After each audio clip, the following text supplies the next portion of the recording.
नमस्कार मित्रों, आज हिंदी साहित्य में सुनिए मालती जोशी जी की बेहद तृप्त कर देने वाली कहानी दर्द का रिश्ता। प्रस्तुत है कहानी दर्द का रिश्ता। सुबह 6:30 बजे का मुहूर्त था। इला को तो विश्वास ही नहीं था कि बच्चे इतनी जल्दी उठ पाएंगे, क्योंकि इस मुहूर्त को पकड़ने के लिए कम से कम 2 घंटे पहले उठाना जरूरी था। तब तो सारे काम निपट पाते। सबसे पहले कुल देवता की प्राण प्रतिष्ठा होनी थी। उसके लिए पूरे परिवार का स्नान करना आवश्यक था। बेचारे बच्चों को तो 2 बार नहाना पड़ा, एक बार मुंडन से पहले, फिर एक बार मुंडन के बाद। उसका मन हुआ कि मुंडन के लिए मनाही कर दे, पर सास का डर था, वे कभी नहीं मानेंगी। अभी 8-10 दिन पहले ही उसने डरते डरते कहा था, मम्मी जी आजकल मुंडन का तो रिवाज ही नहीं रहा। मेरे भाई ने भी। अरे उतने बड़े लड़के का कोई बाल उतरवाता है? मम्मी जी ने उसकी बात बीच में ही काट दी थी। अब तो ये है कि जब मन आया जनेऊ डाल लो, पर असली उम्र तो यही है, उन्होंने दोनों पोतों को अंक में भरते हुए कहा था। पर बाल उतरवा के पता नहीं कैसे लगेंगे, सिर्फ कैंची भर छुआने से काम नहीं चलेगा। अरे तुम देखना कितने सुंदर लगेंगे, सास ने उसे आश्वस्त किया। और सचमुच दोनों बड़े प्यारे लग रहे थे। छोटी सी धोती, छोटा सा उत्तरीय, गले में जनेऊ, हाथ में दंड, सिर पर लहराती छोटी सी चोटी और ताजे घुटे सिर पर अक्षत रोली से बना सांतिया। उसे लगा अपने छौनों को अपनी ही नज़र न लग जाए कहीं। उसकी सास किसी को बड़े गर्व से बता रही थी कि हमारी 3 पीढ़ियों में किसी के यहाँ बेटी नहीं हुई, सबके 2-2 बेटे ही हैं। मेरी सास के 2 बेटे थे, हम देवरानी जिठानी के 2-2 बेटे हैं, मेरी बहुओं के भी 2-2 बेटे ही हैं। लगे हाथ अजय के बच्चों को भी जनेऊ पहना देती ना, किसी ने कहा था भाई, उसी के लिए साल भर से रुके हुए थे, पर उसे छुट्टी नहीं मिल रही, क्या करें। इधर ये बच्चे बड़े हुए जा रहे थे, हमने कहा इन्हें ही निपटा दो, जब उन बच्चों का संयोग बनेगा तब उनका कर देंगे। वैसे छुट्टी का तो बहाना था, अजय ने साफ कह दिया था कि मैं इन ढकोसलों में विश्वास नहीं करता, इस तरह पैसा फूंकने से तो अच्छा है बैंक में रख दो, बच्चों के ही काम आएगा। इला ने देवर को समझाने की कोशिश भी की थी, हर बात को उपयोगितावाद में जोड़कर मत देखो भैया, संस्कार भी महत्वपूर्ण होते हैं, मम्मी पापा जी की भावना का भी प्रश्न है। और एक बात है, मेरे या विनीता के माँ बाप इस घर में किस बहाने से आएंगे? बच्चों की शादी में तो अभी बहुत देर है, उसमें हमारा रोल होगा भी कि नहीं कौन जानता है। भाभी आप पता नहीं किस युग में जी रही हैं। आपके या विनीता के मम्मी पापा को हमारे यहाँ आने के लिए बहाना क्यों चाहिए? आपके यहाँ की बात तो मैं नहीं जानता, पर विनीता के मम्मी पापा तो हर 2 साल में मेरे यहाँ आते ही रहते हैं। पापा जी ने मनाने की भी चेष्टा की थी, तुम खर्च को लेकर परेशान मत हो, यहाँ तुम्हें एक पाई भी खर्च करने की ज़रूरत नहीं है, हम जानते हैं आने जाने में ही तुम्हारा काफ़ी पैसा उठ जाता है। खर्च की तो बात ही नहीं है पापा, दरअसल मेरा इन सब बातों में विश्वास ही नहीं है, और यहाँ आकर तो ये सब बहुत ही बेमानी लगता है, तो इसे गेट टुगेदर समझ कर ही आ जाओ। उसने साफ मना कर दिया। कहा, और वैसे ठीक ही कहा पापा, इस समय आऊँगा तो सब लोग काँव काँव करेंगे, दलीलें देता फिरूँगा तो सब कहेंगे कि विदेश जाके फिरंगी बन गया है, धर्म कर्म सब भूल गया है, इसीलिए फिर कभी आऊँगा, अभी इस मौके पर नहीं। इस मौके पर आते तो अच्छा लगता, खैर तुम्हारी मर्जी, पापा जी ने उसास भर कर कहा था और फ़ोन रख दिया था। मम्मी जी भी बहुत उदास हो गई थी।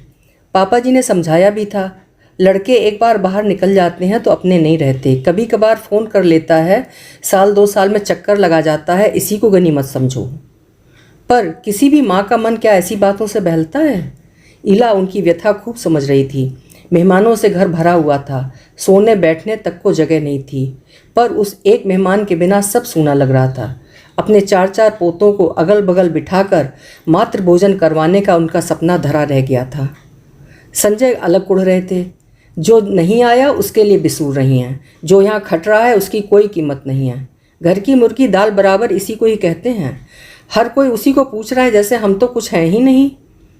इला की एक दूर की बुआ सास दूसरे के कान में फुसफुसा रही थी, अजय तो खैर परदेश में है, उसकी कोई मजबूरी रही होगी तभी नहीं आ पाया, पर बड़े भैया तो शहर में हैं, घर के बड़े बुजुर्ग हैं, उनको तो बुलाया होता।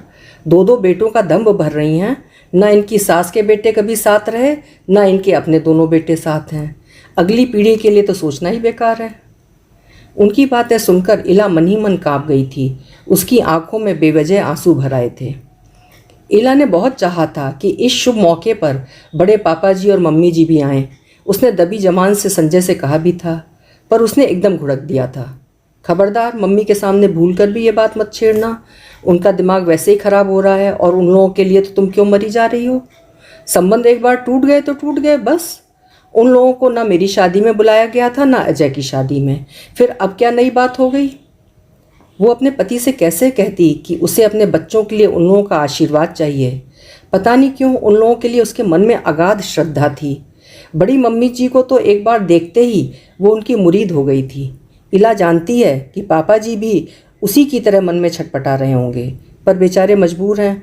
अपने मन की बात कह देंगे तो अभी मेहमानों के सामने तमाशा खड़ा हो जाएगा। पापा जी ही तो उसे पहली बार उन लोगों से मिलवाने ले गए थे। मम्मी जी अपने सत्संग मंडली के साथ 2 दिनों के लिए गिरिराज जी गई हुई थीं। दोपहर में पापा जी को चाय देने गई तो बोले, बहुरानी घर में बोर हो रही हो ना, चलो तुम्हें यहाँ के प्रसिद्ध मंदिर दिखा लाऊं। मना करने का प्रश्न ही नहीं था। तैयार होकर सिमटी सिकुड़ी वो उनकी बगल में जाकर बैठ गई। कुछ देर तक घूमने के बाद गाड़ी जहाँ जाकर खड़ी हुई वो मंदिर तो कतई नहीं लग रहा था। फाटक के बाहर बजरी की एक सकरी सी घुमावदार सड़क थी। सड़क के छोर पर पुराना किंतु बड़ा सा बंगला नजर आ रहा था। वो अभी सोच ही रही थी कि पापा जी ने कहा, बेटे फाटक खोलोगी। उसने उतरकर आज्ञा का पालन किया। गाड़ी के प्रविष्ट होने पर उसने पुनः फाटक बंद किया। पापा जी तब तक उसके लिए रुके रहे।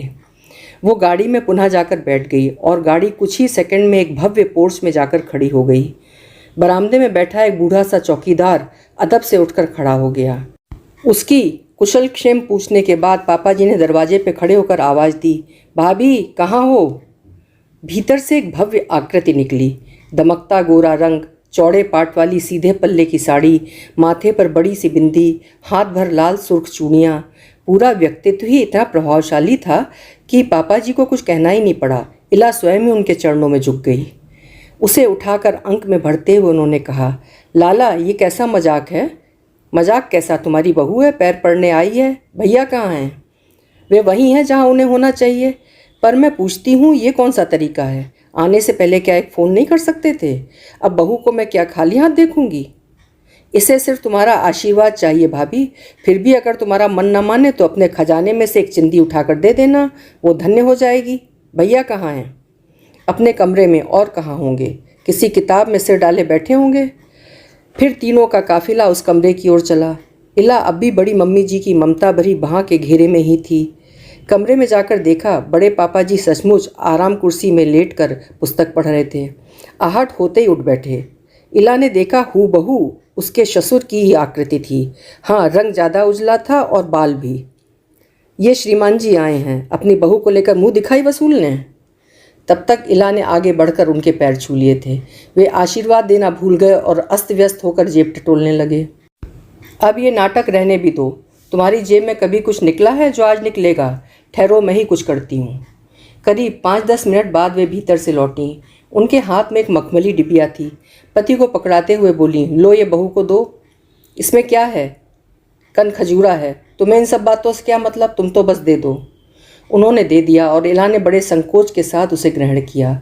पापा जी ने फौरन खोलकर देखा। झिलमिल करते जड़ाऊ झुमके थे। असली हैं। अपने सुनार से जचवा लेना। इला संकोच में गड़ गई। समझ नहीं पा रही थी कि ये नोकझोंक असली है या नकली। तभी पापा जी बोले, पूरी तैयारी के साथ बैठी थीं और इतनी देर से यूं ही नाटक किए जा रही थीं। पापा जी की आवाज़ इस समय एकदम तरल थी। उन्होंने मिश्री घुले स्वर में कहा, तैयारी कैसे न करती। मुझे विश्वास था कि तुम बहू को लेकर एक दिन जरूर आओगे।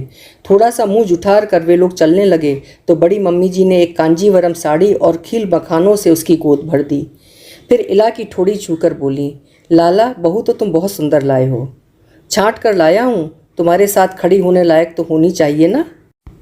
अरे हमारे साथ कहाँ खड़ी होंगी ये, उन्होंने उसास भरकर कहा। और कौन इन्हें हमारे साथ खड़ी होने देगा। उनके प्रत्येक शब्द से विषाद जैसे छलका पड़ रहा था।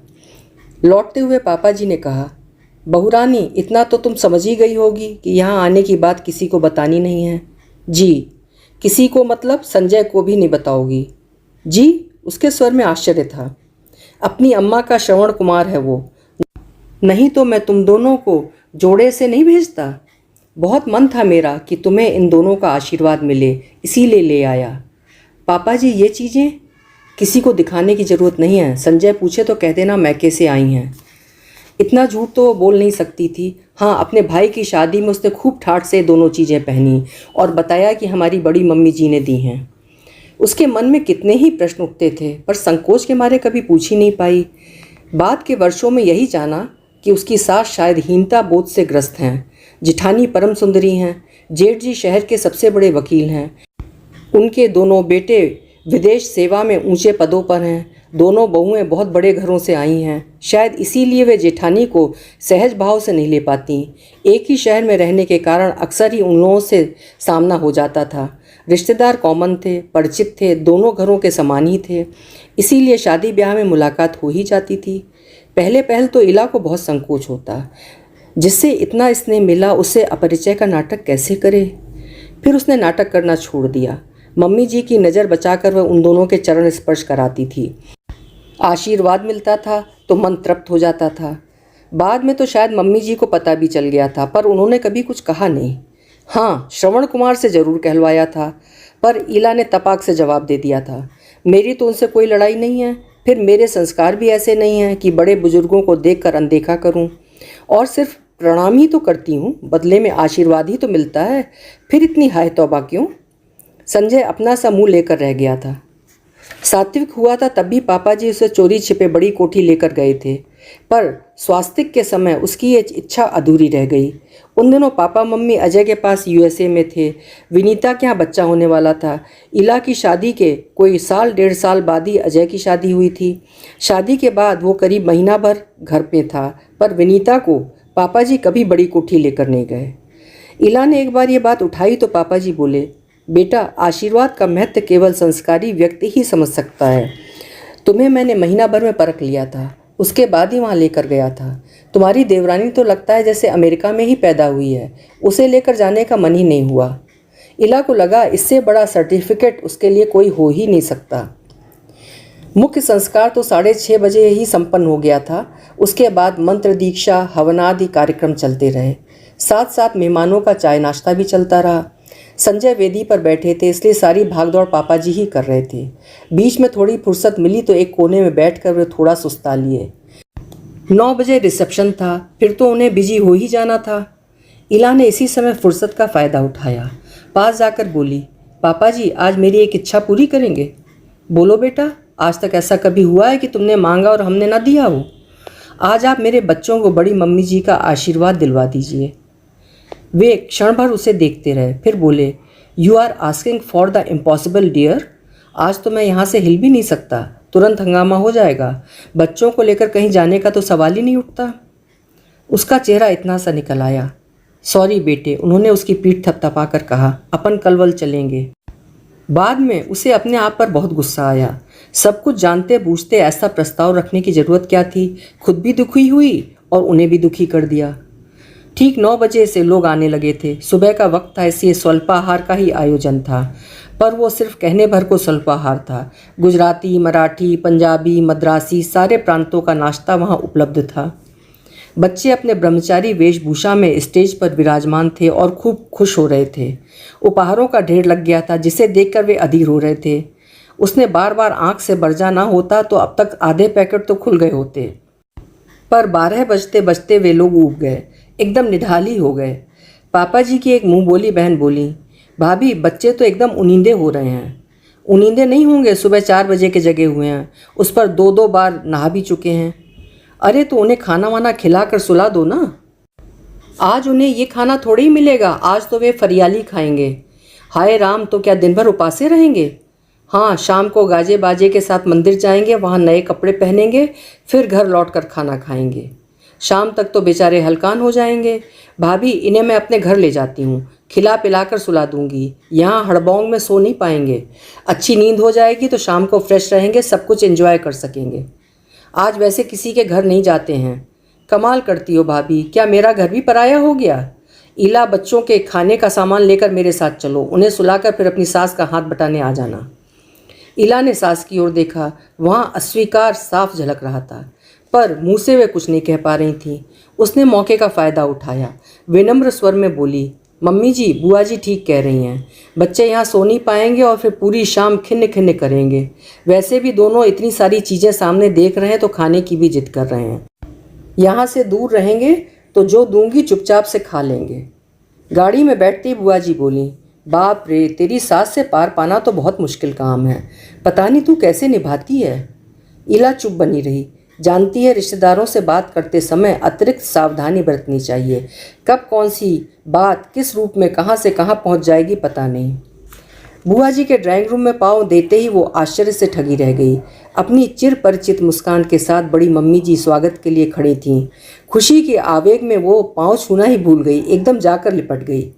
सच मम्मी जी, आज तो भगवान से कुछ और भी मांगती तो मिल जाता। सुबह से आपकी याद आ रही थी, चाहती थी आज मेरे बच्चों को आपका आशीर्वाद मिले, और देखिए भगवान ने मेरी मुराद पूरी कर दी। चलो बच्चों, दादी को प्रणाम करो। पागल हुई हो, आज कोई इनसे प्रणाम करवाता है? आज तो प्रणाम हम इन्हें करेंगे। लो ब्रह्मचारी जी महाराज, अपनी झोली तो आगे करो। और उन्होंने मेवा मिष्ठानों से दोनों की झोलियां भर दी। फिर उन्होंने पर्स में से लाल रंग की 2 डिब्बियां निकालीं। सोने के जनेऊ थे। वे सात्विक को पहनाने ही जा रही थी कि इला ने उनके हाथ पकड़ लिए। मम्मी जी, आप अब तक देती ही रही हैं और मैं आपकी दी हुई हर चीज़ को सिर माथे लेती रही हूँ, पर आपसे हाथ जोड़कर कहती हूँ कि इस बार क्षमा कीजिए। पर क्यों? ये तो बच्चों का नेग है। नेक तो है, पर मैं इन्हें कभी पहना नहीं पाऊंगी, ना ही उनसे झूठ बुलवा पाऊंगी कि यह उनकी नानी ने उन्हें दिया है। बच्चों को अभी से छल प्रपंच नहीं सिखाना चाहती। वो तो सिखाना ही पड़ेगा, नहीं तो अभी घर जाकर मेरे बारे में बता नहीं देंगे। नहीं बताएंगे। आज सुबह से कोई दर्जन भर दादी लोगों का आशीर्वाद ले चुके हैं, काफ़ी कंफ्यूज्ड हैं। हाँ, अगर जताकर मना करूंगी तो ज़रूर बता देंगे। बुआ जी अब तक चुप बैठी थी, एकदम बोल उठी, और बहुरानी, हम जो तुम्हें छल प्रपंच करके यहाँ लाए हैं उसका भी कुछ ख्याल है? मतलब इतनी देर से भगवान को यूँ धन्यवाद दिए जा रही थी, जबकि इसके असली हकदार तो मेरे भैया हैं। आपका मतलब पापा जी से है? और क्या, भगवान ऐसे लाड़ लड़ाने वाले ससुर सबको दें। मजाल है जो बहू की एक भी इच्छा अधूरी रह जाए। इला का मन बुझ सा गया। वो तो समझी थी कि मम्मी जी उसके प्यार के डोरे से बंधकर यहाँ आई हैं। पापा जी के लिए तो हृदय कृतज्ञता से भर उठा था, फिर भी वो कसक तो बनी रही। धीरे से उसने कहा, आप इतनी तैयारी के साथ आई थीं कि मुझे लगा। तैयारी तो पूरी थी, मुझे मालूम था कि तुम आशीर्वाद लेने जरूर आओगी, पर यह नहीं पता था कि आशीर्वाद देने मुझे जाना पड़ेगा, और वो भी आज ही। सॉरी, मेरी वजह से आप लोगों को बहुत कष्ट हुआ। आपको, बुआ जी को। कष्ट तो अब होगा बहुरानी। छोटी भाभी को अगर पता चल गया ना, तो उस घर का दरवाज़ा मेरे लिए हमेशा के लिए बंद हो जाएगा। और मेरे लाडले देवर का कोर्ट मार्शल होगा, सो उसकी कोई चिंता नहीं। वो हंस दी।